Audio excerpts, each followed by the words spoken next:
Hello dear students, welcome back to organised knowledge channel. और आज की जो वीडियो है उसमें हम डिस्कस करेंगे worksheet number 42 for class 9th, subject English है। और ये वर्कशीट आपके लिए 28 अक्टूबर 2021 के लिए शेड्यूल की गई है। आज की जो वर्कशीट है स्टूडेंट्स वो है आपकी इन द किंगडम ऑफ फूल्स, जो कि आपकी जो बुक है मूवमेंट सप्लीमेंट्री, उससे ये स्टोरी जो है ली गई है। वर्कशीट शुरू करने से पहले प्लीज़ चैनल को सब्सक्राइब कर दीजिए, बेल आइकन को प्रेस कर लो ताकि आपको आने वाली वीडियोस की नोटिफिकेशन वो समय से मिल जाए। देखिए आज की वर्कशीट में क्या दिया गया है। इन द किंगडम ऑफ फूल्स, जो ये स्टोरी है, इसके राइटर हैं A.K. रामानुजन, जिनको पद्मश्री अवार्ड मिला हुआ है, साहित्य अकादमी अवार्ड मिला हुआ है फॉर इंग्लिश राइटर्स के लिए। ठीक है। जो इन द किंगडम ऑफ फूल्स है ये बहुत ही इंटरेस्टिंग स्टोरी है, जिसको पढ़ने में आपको बहुत ही मज़ा आने वाला है। ठीक है। और साथ ही बहुत हंसी भी आपको इसमें ज़रूर आएगी। वर्कशीट शुरू करने से पहले प्लीज़ चैनल को सब्सक्राइब कर दीजिए, बेल आइकन को प्रेस कर लो ताकि आपको आने वाली वीडियोस की नोटिफिकेशन वो समय से मिल जाए। Now let's start. In the kingdom of fools is a Kannada folk tale. तो ये कन्नड़ फोक टेल है, एक लोक कथा है। The king wanted to introduce novelty in his administration. तो ये जो स्टोरी है ये एक राजा और उसका जो मिनिस्टर है वो दोनों बहुत ही बड़े फूल हैं, उसके बारे में है कि वो किस तरह से बेवकूफ़ी के साथ अपना एडमिनिस्ट्रेशन वो चलाते हैं, किस तरह वो दिन को रात, रात को दिन बनाते हैं, किस तरह वो अपने ही राज्य का नुकसान करते हैं और किस तरह वो लास्ट में अपनी बेवकूफ़ी के चलते मारे जाते हैं। तो ये जो है इसमें आप पढ़ोगे। देखिए जो किंग है वो अपने जो एडमिनिस्ट्रेशन है उसमें कुछ नयापन लाना चाहता है। ठीक है, नॉवेल्टी लाना चाहता है। He ordered all the people to sleep by day and work by night. वो क्या कहता है कि सभी लोगों को ऑर्डर देता है कि सभी लोग दिन में सोएंगे और रात को काम करेंगे, यानी वो रात को दिन और दिन को रात बनाता है। He also introduce a market where all the things were sold very cheap. वो एक मार्केट भी इंट्रोड्यूस करता है जहाँ पर सारी चीज़ें बहुत ज़्यादा सस्ती जो है मिलती थी। The price for any object was 1 Dudu. जो ऑब्जेक्ट का प्राइस है, कोई भी ऑब्जेक्ट अगर वहाँ से लेंगे तो वो उसका प्राइस रहेगा 1 डुडू। ठीक है, डड्डू जो है वहाँ की क्या है, करेंसी है। Wise guru and his disciple enjoy their stay in the kingdom for a short while, but the guru soon realized that staying at such a place was not safe or secure. अब वहाँ पे एक गुरु और उसका चेला आता है। डिसिपल क्या होता है, चेला। तो गुरु और चेला वहाँ पर आते हैं, वो बड़े भूखे होते हैं और वो रात को जो है सोचते हैं कि पता नहीं कहाँ खाना मिलेगा। तो अचानक जैसे ही रात होती है इस किंगडम में वो आते हैं तो देखते हैं कि रात को दिन हो गया, चारों तरफ लोग काम करने में लगे हुए हैं, सारा शहर जगमगा रहा है। ठीक है। तो जो गुरु है उसको थोड़ा शक होता है कि यहाँ पर ज़्यादा देर रहना उचित नहीं है, लेकिन चेला जो डिसिपल है वो जिद करता है कि मुझे यहाँ पे बड़ा मतलब सब कुछ इतना सस्ता है, 1 रुपये में इतनी चीज़ें मिलती हैं, तो यहाँ पर स्टे करना है। तो उसकी बात मानकर गुरु जो है वहाँ पर स्टे करते हैं। ठीक है, कुछ टाइम के लिए वो वहाँ पर स्टे करते हैं, लेकिन गुरु जल्दी ही फिर रियलाइज़ करता है कि ऐसी जगह पर रहना जो है ज़्यादा दिन सेफ सिक्योर नहीं है। Because the king and the ministers were making foolish decision. क्योंकि जो किंग थे और जो मिनिस्टर्स थे वो बहुत ही मूर्खतापूर्ण जो है डिसीजन वो ले रहे थे टू रन द किंगडम, अपने राज्य को चलाने के लिए। But the disciple decided to it was very comfortable place to stay at. लेकिन जो चेला है वो डिसाइड कर चुका है कि ये बहुत ही कंफर्टेबल प्लेस है यहाँ रहने के लिए। He stay and enjoy everything for a डड्डू। वो वहाँ पर रहकर एक डड्डू में जो है सब कुछ एंजॉय करना चाहता था। एंड गॉट फैट, और उसने बहुत सारा खाना खाया और वो बहुत ही मोटा हो गया खा खा के। One day A thief broke into the house of a rich merchant by making a huge hole in the wall.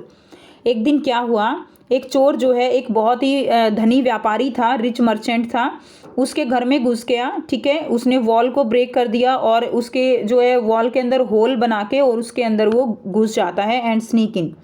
While he was returning with a stolen item, जब वो सामान चुरा के वापिस आ रहा होता है उसके घर से, the wall of the house collapsed on his head.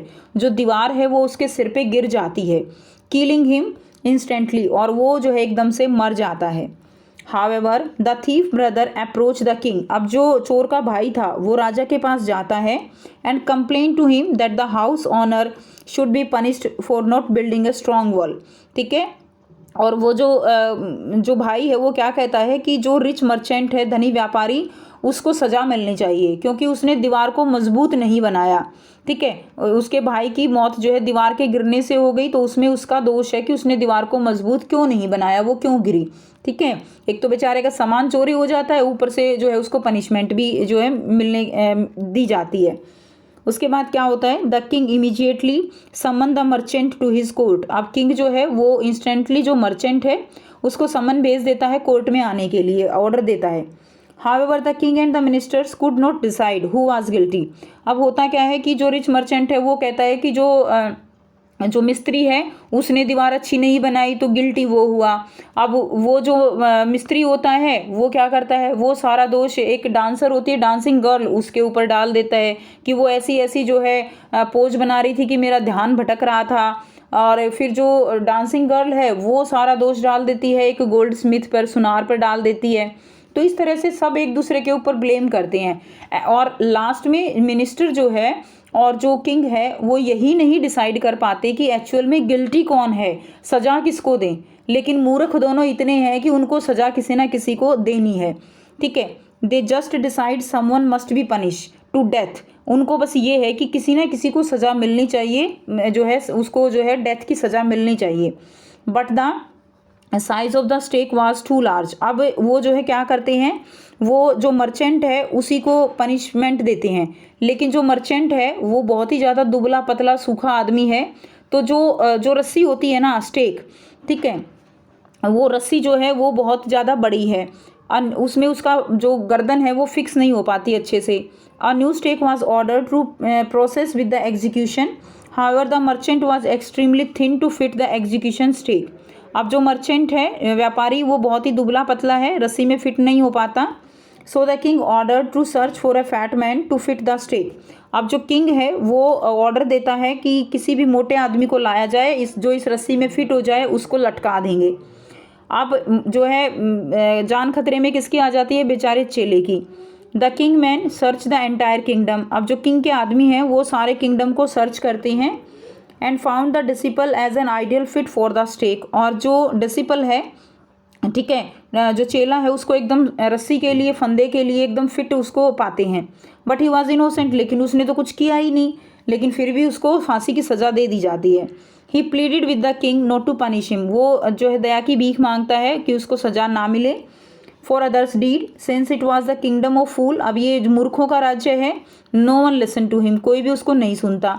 Luckily the wise guru return. अब वाइज गुरु जो हैं वो बहुत ही वाइज हैं, बुद्धिमान हैं, वो आते हैं and save his disciple by making a clever plan. और वो अपने चेले को बचाते हैं एक क्लेवर प्लान के साथ। The king and the minister hung themselves after releasing the guru and the disciple. अब क्या होता है ना यहाँ पे कि जो गुरु है वो क्या कहता है कि एक्चुअली जो इस फंदे पर सबसे पहले लटकेगा वो जो है अगले जन्म में और भी बड़ा, अगले जन्म में वो राजा बनेगा। ठीक है, ऐसा जो है वो कहता है। अब राजा को लगता है कि अगर मैं लटक गया तो मैं राजा बन जाऊंगा, अगले जन्म में भी मैं राजा ही बनूंगा। मिनिस्टर को भी लगता है नहीं, मैं राजा बनूंगा, और मूर्ख थे तो वो दोनों उसके ऊपर लटकने को तैयार हो जाते हैं। ठीक है, और जो चेला है वो बच जाता है। ठीक है, तो उन्होंने उन दोनों को रिलीज कर दिया और खुद उस फंदे पर लटक गई। The people crown the guru and the disciple as the new king and the minister. और लोगों ने जो गुरु है उसको राजा बना दिया, और जो मिनिस्टर है जो है, मिनिस्टर किसको बनाया, चेले को मिनिस्टर बना दिया। ठीक है, तो इस तरह से स्टोरी जो है ये हो जाती है, और गुरु चेला जो है वो क्या बन जाते हैं, राजा और मिनिस्टर बन जाते हैं। अब आपको यहाँ पर क्वेश्चंस दिए गए हैं। फर्स्ट क्वेश्चन है, the king made full scheme in his kingdom. King जो है वो फुल स्कीम बनाता है अपनी किंगडम में। Statements given below have facts and opinion, choose which option has fact. तो आपको ऑप्शन चूज करने हैं यहाँ पे, कौन से जो है ऑप्शन जो फैक्ट हैं वो ठीक हैं। फर्स्ट है, each item was sold at one fixed price. तो बिल्कुल ठीक है, फिक्स्ड प्राइस पे बिक रहे थे, 1 डूडू पे। बी है, king wanted to ensure everyone could buy desired item. ठीक है, तो ऐसा किसी को वो इंश्योर नहीं कर रहा था। Disciple was a foolish person to stay behind. तो वो फुलिश पर्सन था। ठीक है, ऐसा भी नहीं था, डिसिपल फुलिश नहीं था। All the people in the kingdom work at night because they enjoy it. तो वो ऐसा नहीं था कि वो इंजॉय कर रहे थे, वो तो बस ऑर्डर मान रहे थे। ऐसा नहीं था कि वो रात में काम को इंजॉय करते थे। ई है all the people work at night because the king had order so, तो किंग ने उसको ऑर्डर दिया था इसलिए।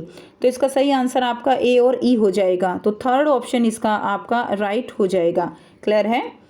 नेक्स्ट देखिए question number 2, identify the important traits of the Guru from the following option. तो आपको जो है गुरु के इंपॉर्टेंट ट्रेट्स के बारे में आपको जो है बताना है। ऑप्शन ए है इम्पेशेंट, वाइज और क्लेवर थे। सेकंड बी है पेशेंट, वाइज और क्लेवर। सी है क्वाइट, वाइज और क्लेवर। डी है ग्रीडी, वाइज और क्लेवर। तो जो गुरु थे वो कैसे थे, वो क्वाइट थे, वाइज थे और क्लेवर थे। ठीक है, शांत थे बिल्कुल। तो सी जो है इसका आंसर हो जाएगा। तो फर्स्ट का आंसर आपका सी रहेगा, सेकंड का आंसर आपका जो है सी रहेगा। ठीक है, उसके बाद देखिए थर्ड है who was hanged by the executioner at night. Night में जो है किसको लटकाया गया, गुरु एंड किंग को, डिसिपल एंड द गुरु को, and thief and the mason को, and king and the minister. Mason कौन होता है, जो मिस्त्री होता है। ठीक है, मकान जो दीवार या मकान भवन बनाने वाले। तो किसको लटकाया गया था, डी ऑप्शन राइट हो जाएगा, किंग एंड मिनिस्टर को लटकाया गया। ठीक है, तो फर्स्ट का आंसर आपका थर्ड है, सेकंड का आंसर आपका सी, थर्ड का आंसर आपका डी। उसके बाद नेक्स्ट देखिए क्वेश्चन नंबर 4 है what was the disciple opinion about living there. जो डिसिपल था उसका क्या ओपिनियन था वहाँ रहने का। He wanted to live there and enjoy good, he did not want to live there and cheap food, he was afraid of the fool, all the options are correct. तो क्या था कि वो वहाँ पर रहकर इंजॉय करना चाहता था। ठीक है, सो ए जो है इसका राइट आंसर हो जाएगा, he wanted to live there and enjoy good. Question number 5 है why did the king decide to hang the disciple. King ने डिसिपल को हैंग करने के लिए क्यों डिसाइड किया। Because he was guilty, guilty था, नहीं। बिकॉज ही वॉज थीफ, चोर भी नहीं था। बिकॉज ही वॉज फैट, और because he was disobey the गुरु। तो ये सी आंसर हो जाएगा क्योंकि वो मोटा था। क्वेश्चन नंबर 6 है who become the new king and the minister of the kingdom. New king और मिनिस्टर कौन बने, एग्जीक्यूशनर बने थे, गुरु and disciple, merchant and his father and 2 local. तो बी आंसर ठीक हो जाएगा, गुरु एंड द डिसिपल जो है वो क्या बने थे, वो डिसिपल वो मिनिस्टर और किंग बने थे। ठीक है, तो ये थी आपके आज की इंग्लिश की वर्कशीट। आई होप सभी बच्चों को ये क्लियर है। कोई भी डाउट है तो आप पूछ सकते हो। वीडियो अच्छी लगे तो प्लीज़ लाइक कर दीजिए, शेयर कर दीजिए और चैनल को सब्सक्राइब कर लीजिए। So thanks for watching students. मिलते हैं नेक्स्ट वीडियो में नेक्स्ट वर्कशीट के साथ। Take care, bye bye.